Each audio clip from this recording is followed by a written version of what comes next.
Hello. Actually ഇന്ന് ഞാൻ വളരെയധികം എക്സൈറ്റഡ് ആൻഡ് ഹാപ്പിയാണ്. കാരണം എന്താണെന്ന് വെച്ച് കഴിഞ്ഞാൽ എൻ്റെ സ്വപ്നങ്ങൾക്ക് വേണ്ടിയിട്ട് ഞാൻ എന്തൊക്കെയോ ചെയ്യാൻ പോകുന്നു എന്നുള്ളൊരു ചെറിയൊരു തോട്ട് എനിക്കിന്നുണ്ട്. ആക്ച്വലി മീൻസ് കുറേ എന്താ സസ്പെൻസ് ഒന്നും വെക്കുന്നില്ല. ഞാനൊരു ഫിലിം വർക്ക്ഷോപ്പിനാണ് ഇന്ന് പോകുന്നത്. ഞാൻ ഈ ഫിലിം ഓഡിഷൻ അതേപോലെ ഫിലിം വർക്ക്ഷോപ്പ് അതൊക്കെ ഫോളോ ചെയ്യാറുണ്ട് ഇൻസ്റ്റാഗ്രാമിൽ. പക്ഷേ മിക്കവാറും ഓഡിഷൻ ആണെങ്കിലും ഫിലിം വർക്ക്ഷോപ്പ്സ് ആണെങ്കിലും ഒക്കെ കൊച്ചിൻ ബേസ്ഡ് ആയിട്ടുണ്ടാവുക. നമ്മുടെ ഈ ഒരു മലബാർ ഏരിയയ്ക്ക് അങ്ങനെ വളരെ കൂടുതലായിട്ട് കാണാറില്ല. വളരെ റെയർ ആയിട്ടുണ്ടാവുക.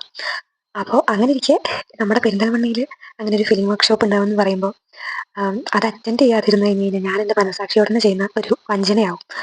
അപ്പോൾ അത് അറ്റൻഡ് ചെയ്യാൻ വേണ്ടിയിട്ട് പോവുകയാണ്. വളരെയധികം എക്സൈറ്റഡ് ആണ് ഞാൻ.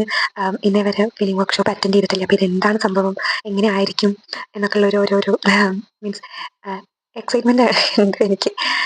അപ്പോൾ അവിടെ പോയി ഒരു ദിവസത്തെ ക്ലാസ് അറ്റൻഡ് ചെയ്തു. അതായത് 9 to 5 ആയിരുന്നു ടൈമിംഗ് ഉണ്ടായിരുന്നത്. നമ്മുടെ ജിസ്മ വിമലിൻ്റെ ഒക്കെ വീഡിയോയിലുള്ള ശരൺ സാർ ഉണ്ടല്ലോ, അപ്പോൾ അവരായിരുന്നു ഗസ്റ്റ് ആയിട്ടുണ്ടായിരുന്നത്. നല്ല ക്ലാസ് ആയിരുന്നു.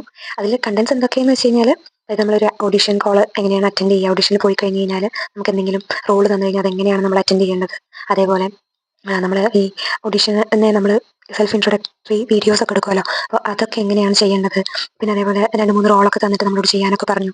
അപ്പോൾ എല്ലാം കൊണ്ടും ഒരു നല്ലൊരു എക്സ്പീരിയൻസ് ആയിരുന്നു.